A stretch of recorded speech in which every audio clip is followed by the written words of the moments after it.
नमस्कार, city centre show में आपका स्वागत है। मुंबई से मैं हूं पूजा भारद्वाज। मुंबई के मलाड इलाके में इस वक्त मैं मौजूद हूं और आप देख सकते हैं मेरे आसपास यहां पर किस तरह से ऑक्सीजन सिलेंडर्स रखा हुआ है।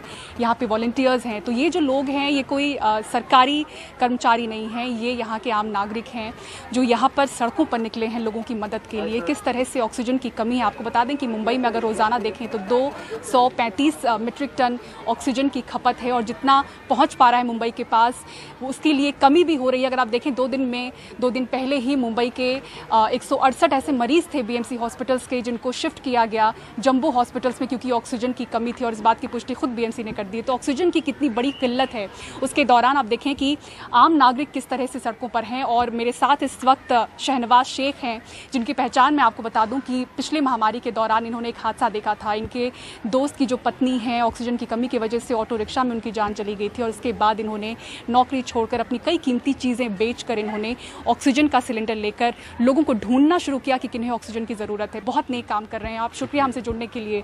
हालात कितने बदतर हैं इस बार ज़मीन पर?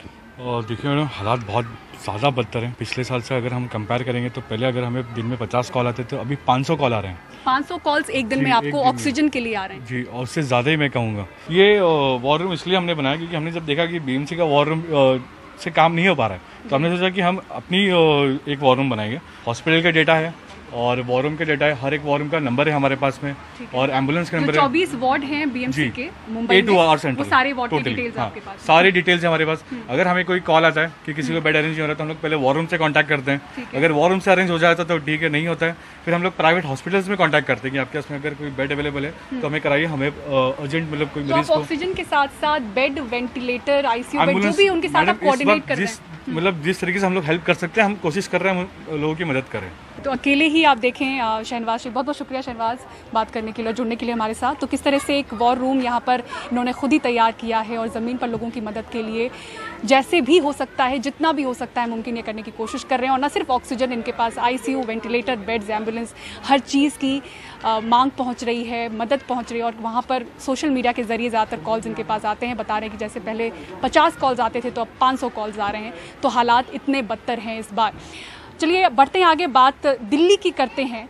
6 दिनों का लॉकडाउन यहाँ पर ऐलान हुआ है दिल्ली में। जिस तरह से हालात बदतर हो रहे हैं, कोरोना के मामले बढ़ते जा रहे हैं और जैसे ही लॉकडाउन का ऐलान हुआ लोगों की भीड़ जुटने लगी बस स्टैंड और रेलवे स्टेशन के पास। लोगों में पैनिक नज़र आ रहा है, किस तरह से अपने घरों को लौटना चाहते हैं। मुकेश सिंह सिंगर की रिपोर्ट देखिए। दिल्ली के मुख्यमंत्री अरविंद केजरीवाल ने जैसे ही लॉकडाउन अनाउंस किया उसके बाद से जो पलायन है वो शुरू हो चुका है और दोपहर के बाद से लगातार भीड़ बढ़ती जा रही है। इस वक्त मैं गाजियाबाद के कौशाम्बी बस अड्डे में हूँ। यहाँ पर हजारों की संख्या में प्रवासी मजदूर अपने घर जाने के लिए घंटों से बसों का इंतजार कर रहे हैं। आप देखें जो पूरा बस अड्डा है वो भरा हुआ है, चाहे महिलाएं हों या बच्चे हों। घंटों से लोग यहाँ पर बैठे हुए हैं और यहाँ एक परिवार ऐसा है जो कि काफ़ी देर से ये लोग रो रहे हैं, परेशान हैं। मैं बात करता हूँ कि आखिर क्या हुआ है, क्यों ये लोग रो रहे हैं। और बच्चे भी रो रहे हैं, इनकी जो माता जी हैं वो भी रो रही हैं और घर के मुखिया है वो भी रो रहे हैं। भैया क्या नाम है आपका, कहाँ के रहने वाले हैं? मेरा नाम अंकुश है। अच्छा, और कहाँ जा रहे थे आप? हम जा रहे थे अपना गांव। क्यों रो रहे हैं, वजह क्या है, क्या दिक्कत हो रही है? 10,000 रुपये हमारे काम करके आए थे, 10,000 रुपये यहाँ पुल के पास निकाल लिए। अच्छा, आप देख नहीं पाए किसने निकाले? नहीं देख पाए, इतनी भीड़ थी, कहते तादाद ज्यादा बच्चे निकालने मुश्किल पड़ गए। बेटा रो मत, रो मत, पैसे ही गए हैं ना, पैसे दोबारा आ जाएंगे, रो मत, ठीक है। ये अंकुश हैं अपनी पत्नी और 2 बच्चों के साथ आज अपने घर के लिए रवाना हो रहे थे। अचानक किसी ने इनके यहाँ पर करीब 10,000 रुपये निकाल लिए।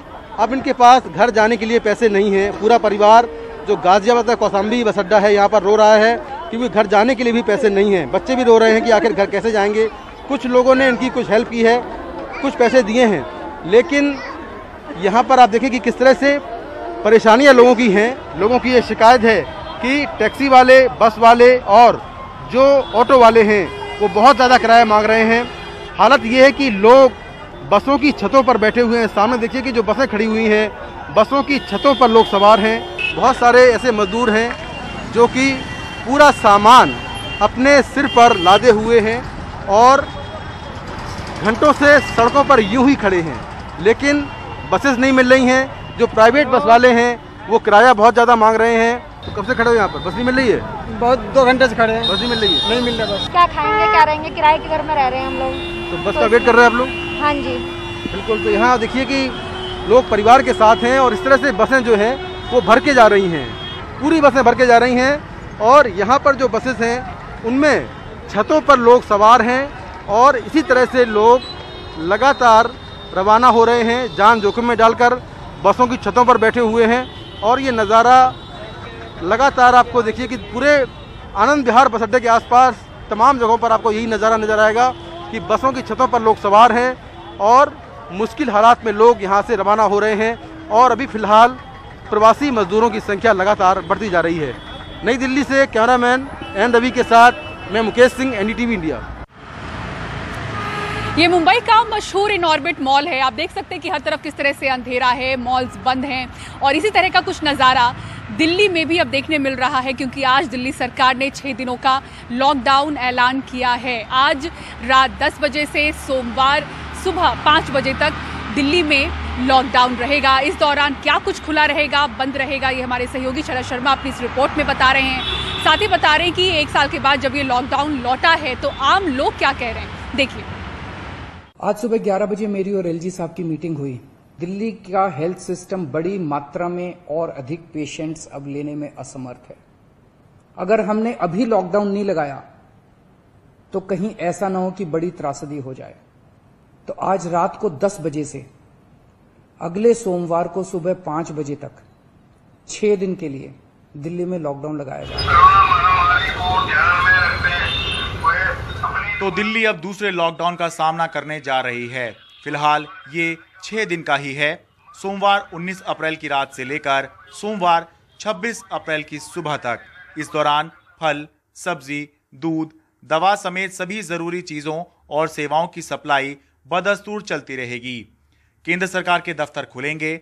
दिल्ली सरकार के सभी दफ्तर और सभी प्राइवेट दफ्तर और प्रतिष्ठान बंद रहेंगे, लेकिन जरूरी सामान और सेवाओं से जुड़े दफ्तर या विभाग काम करते रहेंगे। पब्लिक ट्रांसपोर्ट जैसे दिल्ली मेट्रो और DTC बसें चलेंगी, लेकिन उन्हीं लोगों के लिए जिनको लॉकडाउन में इजाजत होगी। Mall, shopping complex, gym, restaurant और बार बंद रहेंगे। हालांकि बिना दर्शकों के स्टेडियम में खेल आयोजन हो सकेंगे। किसी शादी समारोह में 50 लोगों को इकट्ठा होने की छूट होगी। लोग शादी का कार्ड दिखाकर शादी में जा सकेंगे। पिछली बार लॉकडाउन से सबसे ज्यादा प्रभावित मजदूर वर्ग हुआ था, जो रोज कमाने खाने वाला है। पिछले साल की ये तस्वीरें कोई नहीं भूल सकता। लॉकडाउन लगाते वक्त मुख्यमंत्री केजरीवाल ने इनको भरोसा दिलाने की कोशिश की। पिछली बार जब देश में लॉकडाउन लगा था, हमने देखा कि किस तरह बड़ी संख्या में प्रवासी मजदूर अपने गांव जाने लगे थे।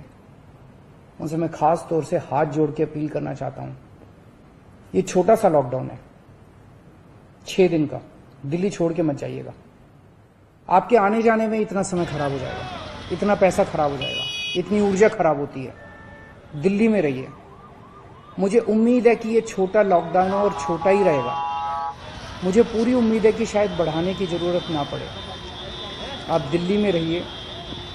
यकीन मानिए, हम पूरी ईमानदारी के साथ सब मिलकर लड़ेंगे तो जल्दी इस मुसीबत से छुटकारा पाएंगे। मैं आपको यकीन दिलाता हूं, सरकार आपका पूरा ख्याल रखेगी। मैं हूं ना, मुझ पे भरोसा रखिए। वहीं आम लोगों में इस लॉकडाउन को लेकर मिलीजुली प्रतिक्रिया है, लेकिन ज्यादातर को लगता है कि ये लॉकडाउन 6 दिन से आगे बढ़ सकता है। देखो, ये बात ऐसे कोई हमारी चलेगा नहीं। जिस जो तरीके से हम लोग चल रहे हैं, हाँ। हम लोग भाई एक्सपेरिमेंट ही कर रहे हैं। अभी किसी फाइनल लेवल के ऊपर अभी आज तक नहीं पहुंचे हम लोग उसके साथ हर एक समस्या के साथ जो बाकी समस्या उसका हमें ध्यान रखना पड़ेगा।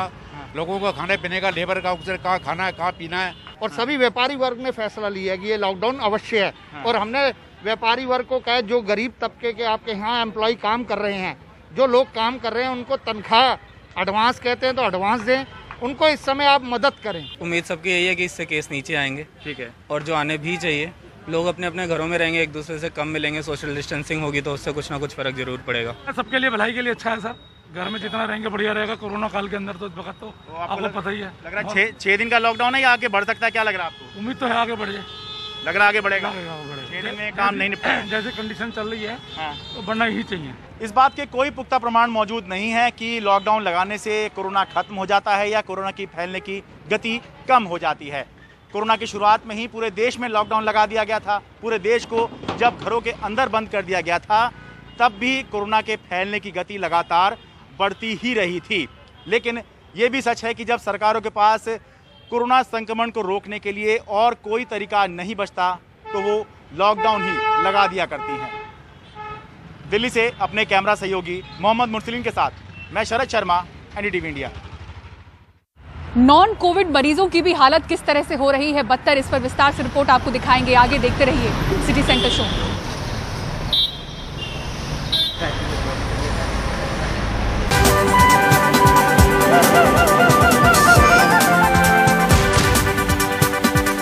कोरोना से संक्रमित मरीजों की क्या हालत है वो तो आप रोजाना तस्वीरों में देख ही रहे हैं, लेकिन अगर उन मरीजों की बात करें जिन्हें कोरोना नहीं है और बाकी दूसरी बीमारियां हैं, वो किस तरह से परेशान हैं, इस रिपोर्ट में आपको दिखाते हैं। जो नॉन कोविड मरीज हैं उनकी हालत भी बदतर है। उन्हें कहीं बेड नहीं मिल पा रहा, कई लोगों में संक्रमण का डर है, इसलिए वो इलाज नहीं करवा पा रहे हैं। एशियन कैंसर इंस्टीट्यूट जो मुंबई शहर का बड़ा कैंसर अस्पताल है, उनका कहना है कि 60% मरीज भर्ती नहीं हो पा रहे हैं। नॉन कोविड मरीजों के लिए फिर आफत आई है। बेड की किल्लत इनके लिए भी बड़ी है। उनको अचानक से उनका ऑक्सीजन लेवल ड्रॉप हो गया और उनके चेस्ट से विस्लिंग साउंड आने लग गया। तो उसकी वजह से फिर मैंने गवर्नमेंट हॉस्पिटल्स में भी ट्राई किया और प्राइवेट हॉस्पिटल्स में भी ट्राई किया, पर कहीं पे भी मतलब बेड्स अवेलेबल नहीं थे, क्योंकि मेरा पीसीआर टेस्ट नहीं होने के कारण वो भी नहीं मालूम था कि पॉजिटिव है कि नेगेटिव है। तो उसके लिए मैं एक दिन पूरा मैं भाग रहा था यहाँ पे पूरा चेंबूर में। तो उसके बाद फिर मुझे साई में मिला। मुंबई के एशियन कैंसर इंस्टीट्यूट के डायरेक्टर बताते हैं कि अस्पताल में करीब 60% मरीज भर्ती नहीं हो पा रहे हैं। कोविड के जमाने में जरूर बड़े बड़े सर्जरी, बड़े कॉम्प्लिकेटेड ऑपरेशंस डेफिनेटली थोड़े कम हुए हैं। मरीज का जो आवाजाही है वो कम हुई है। परसेंटेज वाइज कम से कम तो भी 50 से 60% पेशेंट आजकल इस वक्त जब कोरोना बहुत ज्यादा फैल गया है 50 से 60% पेशेंट भर्ती नहीं हो पा रहे हैं। एक भयावह स्थिति है। मरीज और उनके रिलेटिव डरे हुए हैं और बहुत सारे मरीज अगर समस्या से डरे नहीं है, कैंसर के नाम से नहीं डरे हैं, तो वो आने से बहुत झिझकते हैं। लोगों में पिछले साल जैसा डर फिर घर कर चुका है। संक्रमण के खौफ से नॉन कोविड मरीज छोटे रोग को भी बड़ा बनाकर अस्पताल पहुंच रहे हैं। एक पेशेंट मुझे मैंने देखा ब्रेस्ट कैंसर का, जो नॉर्मली हम छोटा लंप होते हुए सिर्फ लंप निकालते हैं, पूरा ब्रेस्ट निकालने की जरूरत भी नहीं होती है। ये लेडी 50 साल की सुशिक्षित लेडी थी। वो 7 महीने से उसको ब्रेस्ट में गार्ड थी, लेकिन उसे हॉस्पिटल में या सोनोग्राफी या मैमोग्राफी करने में डर लग रहा था। इवेंचुअली वो गार्ड फुट की स्किन में जब आई, पीप निकलना, खून बहना शुरू हो गया, तभी ये फंगेटिंग कैंसर लेके हमारे पास आई। ऐसे मरीज बम्बई में काफ़ी रेयर हो चुके थे पहले, पर अभी कोविड के डर से कैंसर के मरीज भी बहुत लेट आ रहे हैं। मुंबई शहर के ज्यादातर अस्पतालों में जॉइंट रिप्लेसमेंट, मोतियाबिंद, वेट लॉस, फेस लिफ्ट जैसी रूटीन सर्जरीज टाली जा चुकी हैं, लेकिन अस्पतालों में नाजुक हालत वाले नॉन कोविड मरीजों का इलाज जारी है। अभी जो कोविड के केसेस जो बढ़ रहे हैं उसकी वजह से प्राइवेट अस्पताल को नॉन कोविड केसेस जो है उनको हैंडल करने के लिए जो बेड अलॉट किए थे उसको कम करना पड़ा है, और वही म्यूनसिपैलिटी का या गवर्नमेंट का ऑर्डर है। लेकिन जो नॉन कोविड बेड्स जो हमने घटाए हैं, लेकिन उसमें हम ये ध्यान दे रहे हैं कि जो इमरजेंसी नॉन कोविड केसेस है उसको हम प्रायोरिटी दे रहे हैं। हाल ही में बीएमसी ने मुंबई के बड़े प्राइवेट जसलोक हॉस्पिटल को पूरी तरह से कोविड अस्पताल बनाने की घोषणा की थी, लेकिन दूसरी बीमारी वाले गंभीर मरीजों की ज्यादा संख्या देखते हुए निर्णय वापस लेना पड़ा। जसलोक में कोविड और नॉन कोविड दोनों मरीजों का इलाज जारी है। मुंबई से पूजा भारद्वाज की रिपोर्ट, एनडीटीवी इंडिया के लिए। सिटी सेंटर शो में फिलहाल इतना ही। पूरी टीम को दीजिए इजाजत। खबरों के लिए देखते रहें एनडीटीवी इंडिया। नमस्कार।